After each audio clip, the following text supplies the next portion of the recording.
Welcome to Soulfire Wisdom with Kate Olson.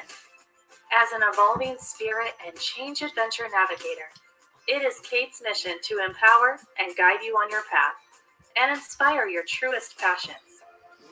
She will encourage you to share your gifts, speak your truth, and ignite your inner wisdom and purpose. She hopes to do so with a little humor and grace, and her own soulfire passion. Kate talks with amazing guests who have embraced the pursuit and are fanning the flames of their own passion, purpose, and soulfire wisdom. Now here's your host, Kate.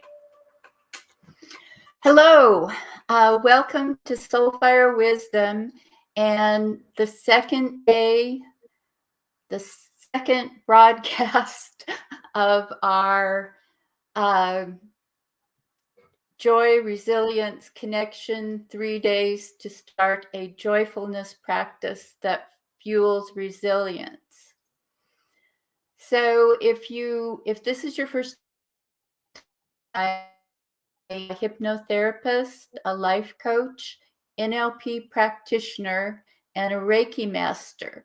But I like to call myself a change adventure navigator because I love guiding clients through obstacles and adversity to find their path, peace, and purpose.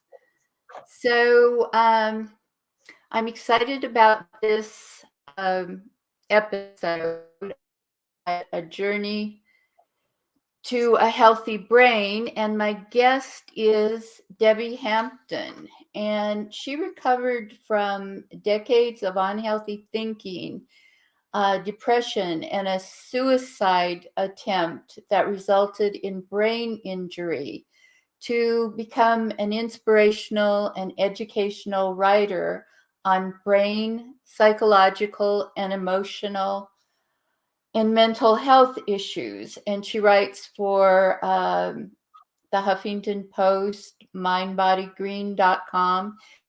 She has her own website that she created, The Best Brain Possible, where she shares how she rebuilt her brain and life into a joyful and thriving life that she has now.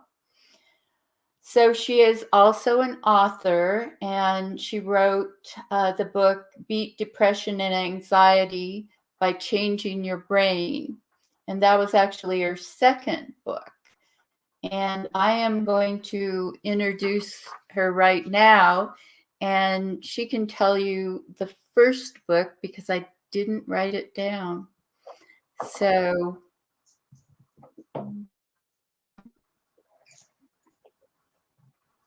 I'm looking for a copy of it. I usually have. Hello. But I don't. How are you today? I'm good.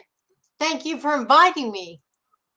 So your second book, I know, I remember the title, but not exactly. It was like Suicide, Sex, and Serotonin. It's a memoir, and the name is Sex, Suicide, Serotonin. How these things almost killed me and helped heal me. Yes. Okay. Close, but not exactly. So. Good enough. All right. Well, it's good to have you here today. Thanks. So I invited Debbie on to actually tell her resilience story.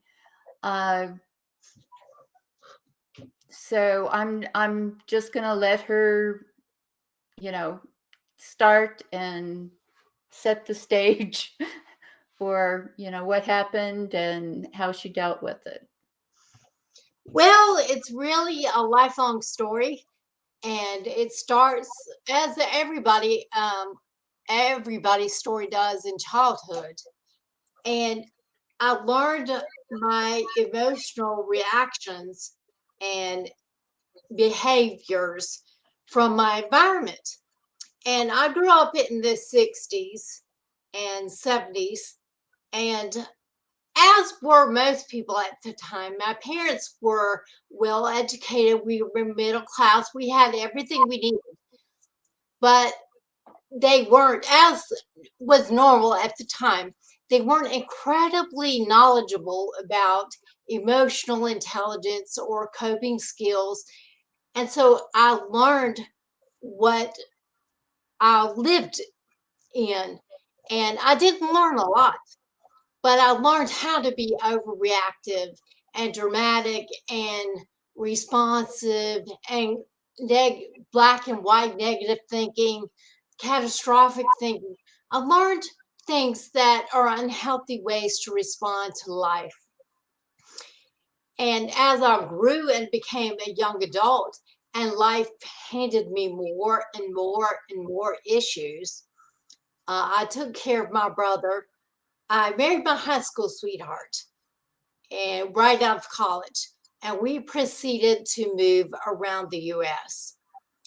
And as he expanded and grew, I kind of shrunk emotionally, mentally, every way I could, because I let his needs and wants and ambitions in life and happiness overrule mine. And at the time when we married, I was more than happy to do that because I've always been fearful and anxious and kind of fear driven.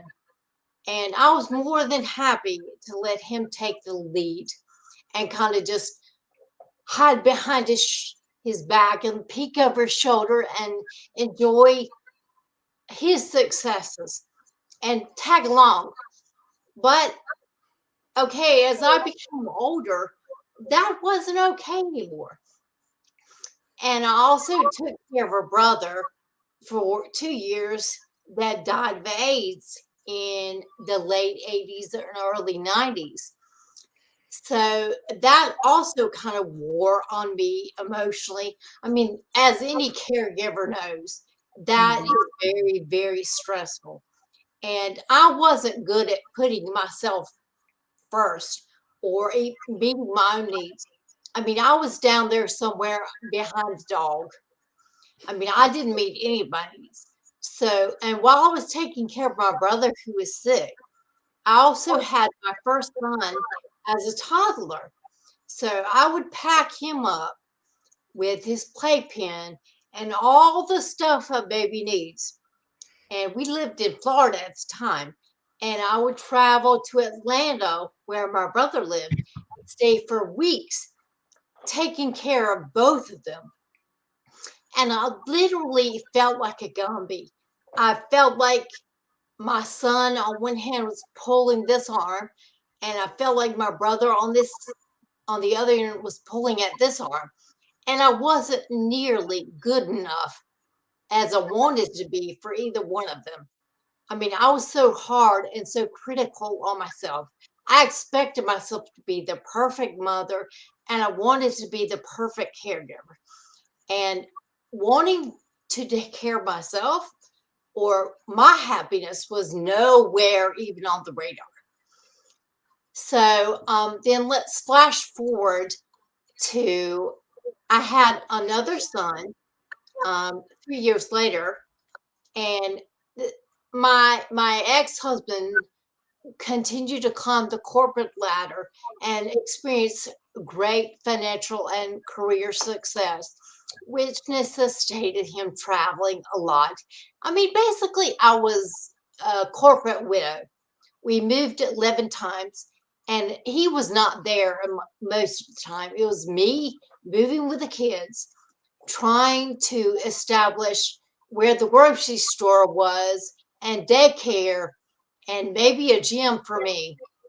And I mean, I had no emotional support system. And this was before emails and text. I mean, so I was isolated pretty much from my family, unless the occasional phone call. And I did what I had learned as far as emotionally coping. I became depressed and I tried to kill myself because at the time I was convinced that the kids would be better off without me. I mean, my self-esteem was that low. Okay, I recovered from that and managed to find the gumption to leave the husband and move to North Carolina, where I grew up with where my parents still were, and bring the kids. And of course, my immediate response was to find a man, because that's what my value had always, where I got my value. It was in my looks and my relationships with men. So I immediately hit the dating scene, and that was brutal.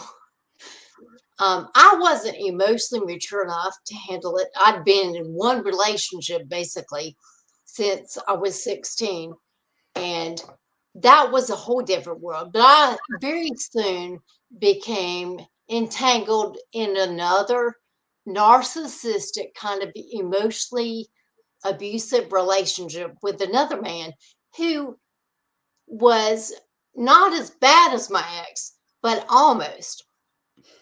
And when he broke up with me after about 3 years, I tried to end my life again. And this time I landed myself in the hospital in a coma for a week. And when I came out of the coma, I was severely brain injured. And the ex-husband sued me, took the kids away, and moved them out of state. So here I was, brain injured, and I had no children because my ex-husband took them, and had no man. So I thought things were bad before, but over the next coming year, I realized, I mean, I was still pretty undecided as to whether I wanted to live or not. But I thought, if I'm going to live, I am not living like this. I mean, I could barely speak. My hands shook constantly. My brain didn't process stuff at a normal rate. My memory was non-existent. I actually had to relearn how to toilet train myself, and a lot of the other things that we take for granted. I mean, I basically had to learn from a toddler up to an adult again, but it went much faster and much easier the second time. I mean, I actually every day would write a sheet of paper because I had to relearn how to write, and I had to relearn how to speak. I mean, I had to relearn everything. But in doing that, it made me appreciate the things and realize how much I'd taken for granted before, including my abilities, my children, everything. I mean, I actually got to the point where I thought, wow, you had it pretty good. And I experienced a near drowning incident, and I literally almost drowned. And I fought really hard to survive. And it didn't occur to me until after that incident.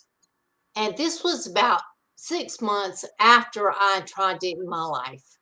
Mhm. And it occurred to me, okay, 6 months ago, you you you were ready to check out, and you tried to end your life. And here you are faced with a life or death situation, and you fought really hard to live. Why did you do that? I concluded that my essence was to want to live, and that I did want to live. But all the chatter, all the voices in my head, and all the pain and the subconscious memories of what my ex-husband said or what anybody said that may have hurt me or belittled me or made me feel inferior. I believed all that. That's what wanted to die, not me. And so I decided I wanted to live, and I started acting like it. From that point on, I started finding out everything I could about rehabilitating my brain, physically, emotionally, and spiritually. And I set about doing that. And it took years, but as you can tell, it worked. Yeah. So what were the first things that you started doing that helped? Well, I did a lot of physical things because my brain was physically injured, like neurofeedback, acupunctures, hyperbaric oxygen therapy, um, other things like that. But there are a lot of things I did on my own that other people can do, and it doesn't require a brain injury. These things will optimize your brain, they'll optimize your health, your mental health, your physical health. And I just want to say there is science today that is relatively new that shows that there is no separation between mental health and physical health. They used to think that your brain was called what's called immune privileged, and that your immune system didn't go up into your brain. But I think, I don't know, maybe 3 years ago, they confirmed that your brain has lymphatic vessels, and that is the mind body connection. And that's how all these immune disorders, or how your physical health and stress affects your mental health. So I set about exercising every single day, and I mean years. And what that does is it oxygenates your brain, and it encourages neurogenesis, or the birth of new brain cells. So basically, I was encouraging my brain to repair itself. And another big thing I started doing was meditating and practicing mindfulness. And at first, I had no idea what I was doing. And I was, like so many people, trying to do it right. And I will be the first to tell you there is no right way to meditate, short of like doing something incredibly off the wall. Meditating, the intent to meditate and be mindful is what creates the change in your brain. And meditation and mindfulness actually physically change your brain. They can calm your amygdala, they increase the connections between your frontal lobe, the executive brain, our humanist, and the amygdala, your fear center, so that it calms your brain down. And that is exactly what I needed. I started meditating 3 times a day because a practitioner that took a brain scan told me that I had really high, I think, alpha waves, which is indicative of anxiety. So I started meditating with the intent to calm my brain down, and it worked. And I learned about how to work with your thoughts, like thought reframing, grounding, affirmations. There are all kinds of things that you can do to build your resilience and strengthen your brain and your mental health. And it really is a skill. None of us are born resilient or mentally healthy. Some of us might have brains that are more predispositioned to that, or grow up in an environment that teaches you those skills, or you see those skills and you learn what you see. But science has proven that resilience is basically a factor of how well your brain handles stress. And like anything else, you can learn that skill and you can build up your brain strength and your resilience. It's a matter of putting your frontal lobe in charge and tamping down your limbic system or your ancient brain, your amygdala. And we all can learn that. Yes. No And brain injury required. you can constantly strengthen it and build more of the traits that are part of resilience. So did you know, part of my book is, you know, the connection between joy and resilience. So did you find that you added more joy or things that you said before that you kind of put everybody else first, and that centered on you, I guess, and pleasing you rather than pleasing everyone. Put more of that into your Definitely. Joy and happiness. And I would say mental health, basically. This is me talking. These are my words. There any science to back this up. Well, not this exactly. But I would say that mental health and joy and happiness is a reflection of your relationship with yourself.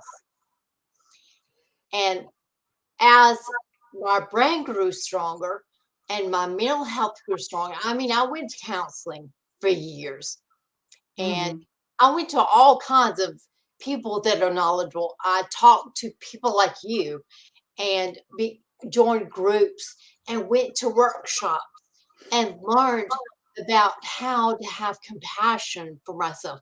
I used to be the most compassionate person you ever wanted to meet, but I never included myself in the compassion. And a lot of people think that's what resilience is all about. It's about having self compassion and encouraging and supporting yourself. But as I became healthier and learned to do self care and to set boundaries and to put myself, if not first, somewhere up on the list and to meet my own needs, because you can't meet anybody else's needs if you aren't taking care of yourself. That's why it was so hard for me to take care of my brother and my son, because I was stressed out and burnt out all the time. I had nothing to give. I was running on an empty tank. And now people, I think people maybe even say I've gone too far a little bit to the other side. And I'm not selfish by any means, but I'm my self-care practices take priority. Yeah, I don't know what people tell you, but I personally believe that when you take care of yourself, you're actually able to be more giving and more generous and more supportive of other people, because you know you feel better. Well, that's true, but I mean, there's a point where you have to make time for that. Yes, And I have of a hard course. time because I'm like, no, I've got an exercise class. No, I've got yoga. No, I've got a garden. Or there's so much I like to do. Yeah. So, what would you say was the most for your recovery?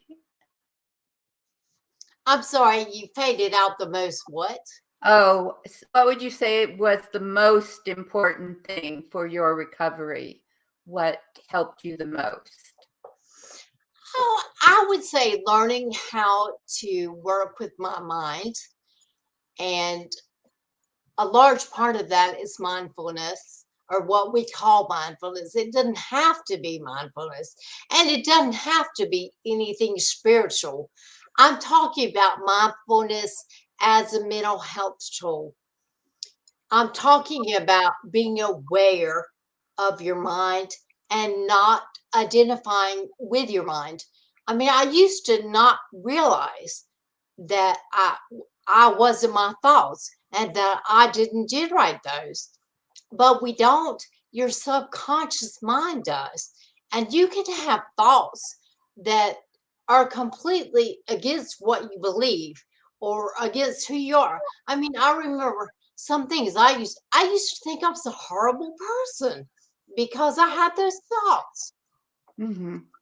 So practicing mindfulness and learning to question my thoughts and redirect my mind and guide it to support and encourage myself and focus on where I wanted to go in life and who I wanted to be rather than focusing on my fears and anxieties. And I have a lot of people tell me, well, they can't quiet their mind or they can't do this, or because of depression, they can't do that. Well, that's exactly the situation that's perfect for you to start doing that.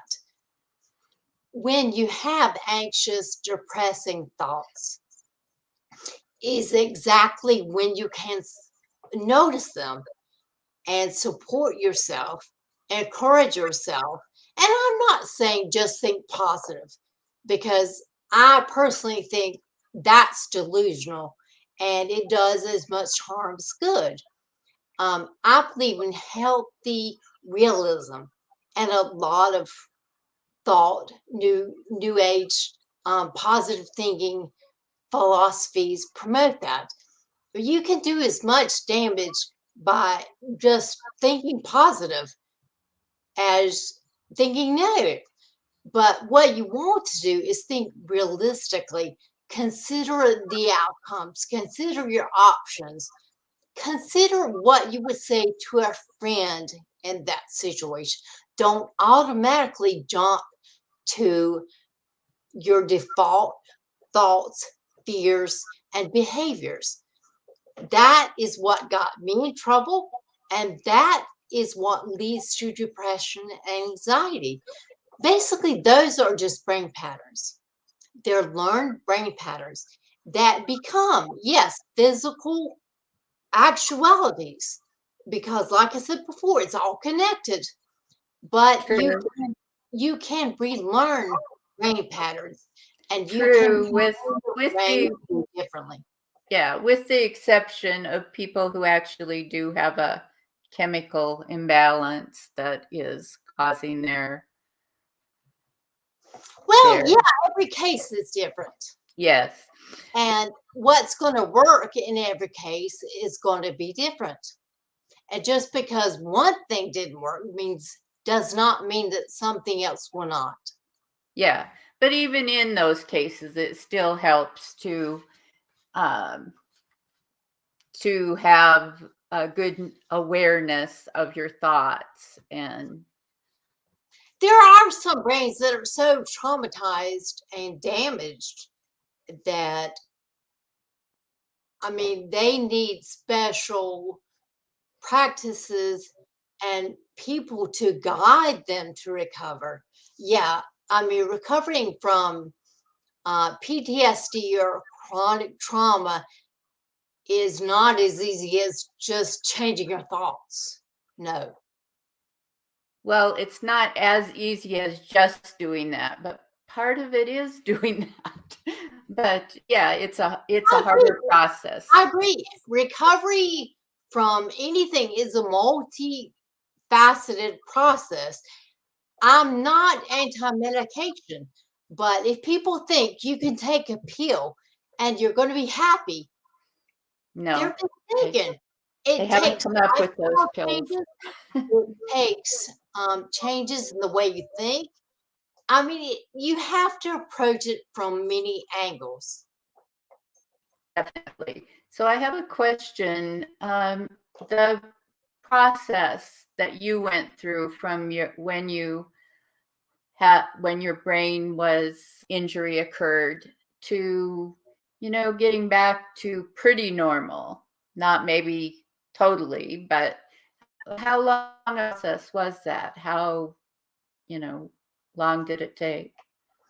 Well, I mean, I still have deficits. I don't think you're ever gonna. I mean, it's unrealistic to think. I mean, for a long time, I kept thinking, I want to get back to who I was before. And that's probably never going to happen.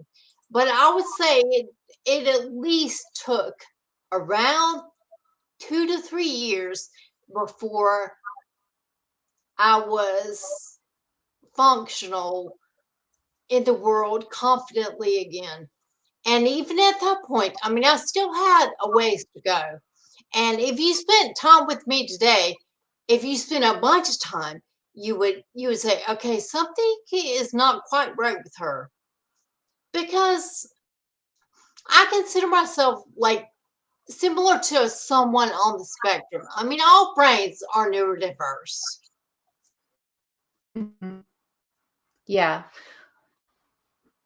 I just wanted people to get an idea that, you can't expect immediate results. It's a process that you have to work through. Well, think about this. Your brain is physically growing connections and changing. And think about how long it takes the baby to learn to speak and walk. I mean, these things didn't form in your brain really quickly. It took repetition and time. And it takes repetition, dedication, attention, and time to reverse them.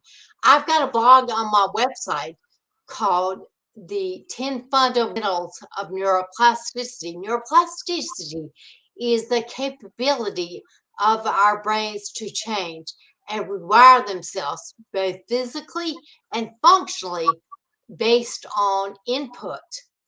And that's how you change your brain and change your life. And it does become harder as an adult because babies and toddlers' brains are like sponges. I mean, they can change and soak up everything quickly. And Yes. it's harder as an adult, but is entirely possible. It takes some concentrated effort, but it can be done. Yes.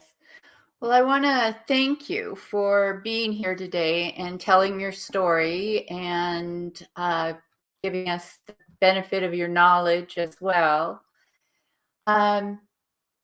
That we have a gift associated with every one of the broadcasts, and the gift for this one is how to better your brain and life, and that's one of Debbie's, a PDF of one of her blogs. Is it a blog or? It's actually just a PDF I wrote for this kind of thing. Okay. That it gives information on what she was talking about, the health practices, and a little bit on neuroplasticity and all kinds of good. So you can sign up to get that. And you do that by going to the radio website. That's soulfireradio.com/gifts. And you can get the book, The Joyful Resilience, a roadmap for navigating life's ups and downs, and the journal, Simple Soul Thoughts, Collecting Moments of Joy. You can get those by going to joyfulkate.com. So the next broadcast today will be at 5:30 p.m. Pacific time, and my guest will be Victor Purton. And Victor is the founder of Center for Optimism, and he's actually will be joining us from Australia. So tune in today at 5:30 p.m. Pacific time. And I am going to say thank you again to Debbie. Thank you. I appreciate it. And thank you for having me in your book.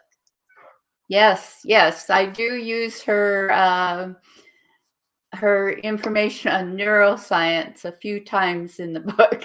So I'm going to say bye for now and see you later.